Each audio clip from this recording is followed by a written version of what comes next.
Basihan ba ang sexualidad ng tao upang ipuna kung sino at ano lang ito? Ang ganda mo be, babaeng babae. Saad ng babae sa kaibigan nito. Napangiwi naman si Hestia sa kanyang narinig. Di katulad ng iba dyan. Dagdag pa ng isang babae na lumingon pa sa gawin niya at mabilis siyang inirapan. Feeling girl, mas lalaki pa sa tatay ko yung katawan. Kaping pagiging dilulo, hindi man lang nakaramdam ng hiya. Pahabol pa nito, ngunit imbis na matinag ay nanatiling nakatayo ng diretso si Hestia sa kanyang pwesto. Chin up girl, huwag kang papakabog.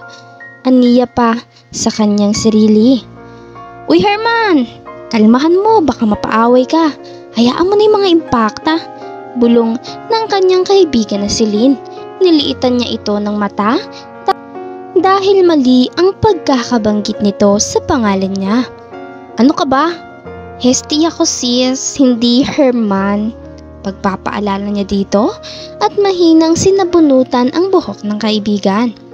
Tigilan mo ako Herman, ang Herman at Hestia ay isa lamang. Pinaarte mo lang yung pangalan mo eh. Pangaasar pa ni Lynn sa kanya na ikinaasim naman ng kanyang mukha. Hindi talaga makaramdam ang kanyang kaibigan na babae na siya ngayon. Umirap na lang kay Hestia ang kaibigan at dinungaw ang kanilang pila. Mukhang malapit na rin silang tawagin, kaya naman kaunting tiis na lamang kahit sila'y nagugutom na. Sigurado ka ba dito be? Paniniguradong tanong sa kanya ni Lynn matapos siya nitong kalabitin. Tangulang din ang sinagot ni Hestia at huminga ng malalim. Maya-maya pa ay maling nagsalita ang babae sa kanilang harapan. Di ba niya alam na sales lady ang hinahanap dito sa mall at hindi sales Becky? Mataray na sabi nito. Oo nga eh, baka malugi pa ang stall na to kapag siya ang kinuha na magka-assist. Dagdag pa ng isa. Sa pagkakataong ito ay akmang susuguri na ni Hestia ang mga babae nang pigilan naman siya ni Lynn. Be, maghunos dili ka. Talo ka pag gumawa ng eksena. Paalala nito. Ang noong mabilis na paghinga ni Hestia ay unti-unting bumagal. Senyales na kumakalma na ito. Hinayaan na lamang nila ito hanggang si Hestia na ang tinawag. Malalim pa muna siyang huminga bago magpaalam sa kanyang kaibigan na si Lynn para sa interview. Kinakabahan man, ngunit nagawa pa ring rumampa ni Hestia habang naglalakad papasok sa pinto. Hindi mahahalataan ng kaba o ano. Nang makatayo si Hestia sa harap ng manager at saka ito bumuga ng hangin. Medyo may katandaan na ang manager dito. Halos mapanot na rin ang buhok ng lalaki. Hindi rin natinag si Hestia nang pagsadlahan siya ng tingin nito mula ulo hanggang paa bago ito magsalita. Sinimulan na nila ang interview at confident naman na isinagot ni Hestia ang bawat katanungan. Matalino naman siya at fluent sa English. Kaya napakadali lang nun, ngunit agad niyang ikinanlumo nang magsalita itong muli. Magiging prangka ako sa iyo, iho. Saad nito, dahilan upang mapatingin si Hestia dito. Pasensya na pero hindi ka qualified sa trabahong ito dahil sales lady ang hanap namin. Babae, iho. Hindi binabae. Sa kasarian mo pa lang, hindi ka napasado. Hindi namin tatanggapin ang katulad mo sa stall namin. Diretsyong paliwanag nito, dahilan upang mapayuko si Hestia. Nakaka-offend para sa kanya ang mga sinabi nito. Pero mukhang hindi talaga siya qualified sa gusto niyang trabaho. Nagawa pang umiti at magpasalamat ni Hestia bago naglakad papalabas ng kwartong yun. Mukhang nawala na rin siya ng pag-asa dahil unang interview pa lamang ay palpak na siya. Ano, tatawagan ka na lang? Salubong sa kanya ni Lynn, marahan siyang tumango dito. Kaya naman pala mukhang down ang beshi ko.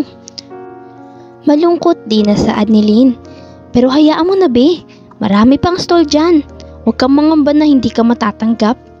Pag-cheer pa sa kanya ni Lynn, dahilan para kahit papaano ay mabuhayan si Hestia. Halos 5 oras na naglakad-lakad at nag-apply si Hestia sa mall kasama ang kaibigan at bandang huli ay natanggap din ito. Sa kasamaang palad ay sa food court ang bagsak niya bilang isang tindera at waitress doon. Ngunit malaking pasasalamat na rin yon ni Hestia dahil may trabaho na siya. Nakaupo ngayon ang magkaibigan at nagkukwentuhan sa food court habang kumakain ng binilang tapsilog na kanilang binili sa Western Plate. Kahit papaano din kasi ay nabawasan na ang kanilang pagod sa paglilipot kanina at sulit pa ang kinakain nila ngayon. Ngunit natigilan silang pareho nang marinig naman ang bulungan sa likod. Isang grupo din ito ng magkakaibigan. Grabe, may narinig ako chismis kanina. Panimula ng isa, medyo magulo dahil puno ang kanyang bunganga.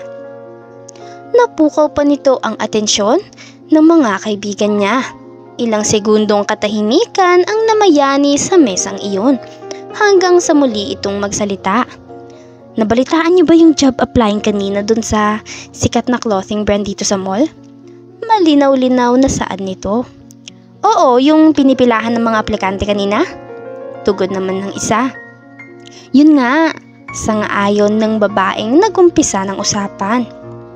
Lahat nga daw ay natanggap dun at na-assign sa iba't ibang branch nila. Maliban na nga lang dun sa isang hindi natanggap. May bakas ng kalungkutan sa boses nito. At yung dahilan lang daw nila ay bakla ko no ito. Di ba unfair? Dagdag niya pa. Sa pagkakataong iyon, ay natigilan si Hestia sa pagkain. Mukhang alam niyang siya ang tinutukoy ng mga ito sa kanilang usapan. At hindi niya kinakaila o kinakahiya ang bagay na yun, kundi ay nakakaramdam siya ngayon ng galit. Tila isang kamalian tuloy para sa kanya, ang ipinanganak sa kasarian na mayroon siya na hindi umaayon sa kagustuhan niya. Nakaramdam tuloy ng panliliit sa sarili si Hestia. Hindi ba porkit bakla ay hindi na deserving sa ganoong trabaho?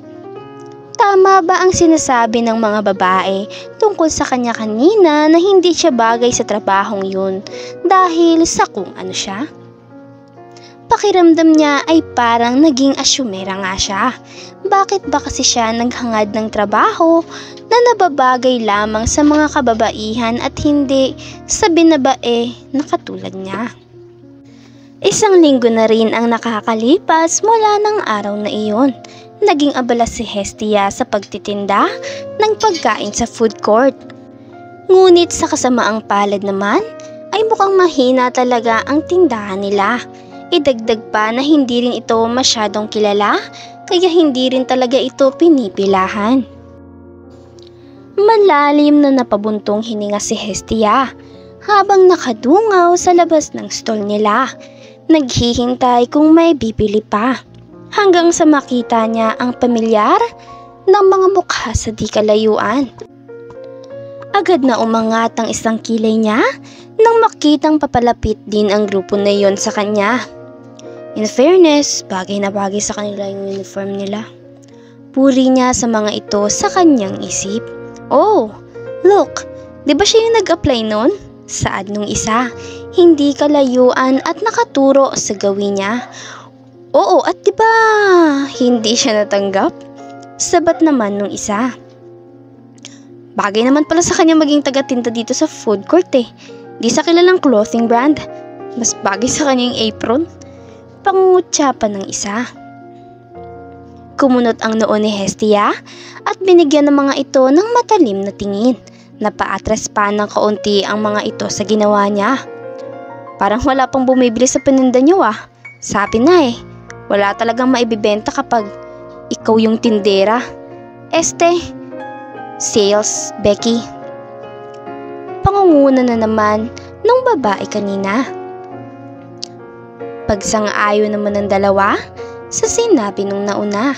Hindi na talaga magtataka si Hestia kung tumatango lang ang mga ito sa opinyon ng isa na tila isang utu-uto. Siyempre, alipores na ito. Ano pa bang aasahan niya? Alam nyo, kung di kayo bibili, umalis na lang kayo. Na-spoil yung mga paninda namin sa presensya nyo, no? Saad ni Hestia, medyo kalmado. Walang nagawa ang tatlo kung hindi ang umalis ito sa harap niya. Mukhang wala nang masasabi ang mga ito sa sinabi niya. Ngunit hindi pa rin maiwasan ni Hestia na tama nga naman ang mga ito. Wala pa kasi silang benta ngayong araw, pero imbis na maliitin na naman ni Hestia ang sarili ay ginugol na lamang niya ang oras upang makapag-isip ng paraan. Hanggang sa matapos ang araw na iyon, bilang nga lang sa kanyang daliri nung araw na iyon. Kinabukasan, mas maaga pa ata sa pagbubukas ng mall nang pumasok si Hestia sa kanyang trabaho. Dala-dala ang isang lumang maleta na naglalaman ng mikropono at speaker. Matapos matignan at maasikaso ang mga dapat asikasuhin sa kanilang stall, ay inasikaso niya naman ang pakulo niya para sa araw na iyon. Ilang minuto lang din nang magsimula siya, may mga suot itong props at nagsimulang magkaroon ng show sa loob ng food court. Maraming tao ang nagsimulang pumila sa stall nila dahil sa ginagawa niyang pakulo sa trabaho. Hindi na rin magkanda-ugaga ang kanyang katrabaho sa pag-aasikaso ng mga pagkain, kaya naman ay tumulong muna siya sa loob. Nagtawag na rin siya ng tulong sa kanyang kaibigan na si Lynn. Total, nakausap niya na rin naman ang boss nila na kapag nakadami sila ngayong araw, ay maaari silang magdagdag ng tauhan. Grabe naman yung pakulo mo, be, saad ni Lynn nang daanan siya nito at napangiti naman siya. Daming talent ah, may energy ka pa ba? Tanong pa ni Lynn nang makabalik ito. Mabilis namang tumango bilang sagot si Hestia. Natutuwa niyang pinagmasdan ang napakahabang pila sa stall nila. Ang iba pa ay nakapalibot sa maliit na stage na ginawa niya at ang iba naman ay kumakain. Maski ang ibang trabahador sa iba't ibang stall ay nanonood rin sa palabas niya. Hanggang sa sumapit ang gabi, huminga ng malalim si Hestia habang nakatingin sa mga tao. Mahigpit niyang hawak ang kanyang gitara, habang inaalalayan naman ni Lynn ang kanyang mikropono na malapit sa kanyang bunganga. Malakas na hiyawan ang ginawa ng mga tao doon nang magsimula siyang kumanta. Hindi naman maitatanggi ang magandang boses ni Hestia at napakagwapo rin nito kung totoong lalaki siya. Bawat tinig at lirikong sumasabay sa strumming ng gitara niya ay tila naaantig sa kanya ang mga taong nandoon. Hanggang sa matapos ang kanyang pagkanta, sunod-sunod na palakpak ng mga tao ang bumati sa kanya pagkatapos nun. Aminado mang nakakapagod ang buong araw niya, ay masaya naman si Hestia dahil na-enjoy niya ito. Naubos din ang stocks nila sa dalawang freezer kaya mas lalo siyang sumaya. Napakasulit talaga ng araw na ito para sa kanya. Pagkatapos nilang magligpit doon ay umuwi kaagad ang magkaibigan. Uy Herman, ay Hestia, mag-live selling ka ba ngayong gabi? Tanong ni Lynn sa kanya nang huminto sila sa tapat ng bahay nito. Umiling naman siya rito. Bukas na lang siguro, be. Wala na akong energy. Naubos. Mahinang sagot ni Hestia. Hindi na rin ito nagpaalam pa sa kaibigan at mabilis na naglakad papalayo. Nang makarating naman ito sa kanyang bahay, ay agad itong nahila sa kanyang kama. Kinabukasan ay nagising na lamang si Hestia sa malakas na katok na nanggagaling sa kanyang pinto. Kahit pa ay inaantok siya, ay nagawa niyang magtungo doon at buksan ang pinto. Oh my God, be! Sikat ka na! Bungad sa kanya ni Lynn. Na ikinakunot ng noon niya. Mabilis ding inilapit ni Lynn ang cellphone nito sa mukha niya, dahilan upang mainis siya rito. Oh be, ikalma mo. Ang liwanag ng cellphone mo, oh. At huwag mo ilapit masyado sa mukha ko. Singhal niya dito. Nag-peace sign lamang sa kanya si Lynn at inabot nito ang kanyang cellphone rito. Halos ikalaglag naman ng panga niya nang makita ang noong 7K followers niya sa Facebook ay ngayon ay nasa 64K na. Legit to be? Hindi makapaniwalang anas niya. Ngumiti naman si Lynn at tumango. Lumipas ang ilang minutong pag-i-scroll ng mga post about sa kanya ay napagpasyahan namang maligo ni Hestia upang pumunta sa kanyang trabaho. 10:00 na rin nang makarating siya sa stall at mabilis na napahinto nang makita ang pamilyar na bulto doon. Dahan-dahan pa siyang naglakad hanggang sa makarating siya doon at hinarap ang lalaki. "Diba ito yung manager na nag-interview sa akin?" Aniya sa kanyang isip. "Herman!" Tila close na bungad nito sa kanya at lumapit. Mabilis namang napailag si Hestia sa lalaki. "Mawalang galang na ho, ano pong kailangan niyo sa akin?" tanong ni Hestia dito. Nakasalubong ang kilay at mukhang walang kaalam-alam sa nangyayari. "Magiging straight to the point na ako sa'yo," panimula nito. "Tanggap ka na bilang sales lady sa store namin." Saad nito sa kanya. Sandaling nagproseso sa utak ni Hestia ang mga nangyayari ngayon. Nang tuluyan niyang maintindihan ang sitwasyon ay muli niyang hinarap ito. Hindi ko na ho kailangan," matigas na sabi ni Hestia at pilit ngumiti rito. "Saka diba sabi niyo hindi rin naman ho kwalipikado ang katulad ko sa stall niyo?"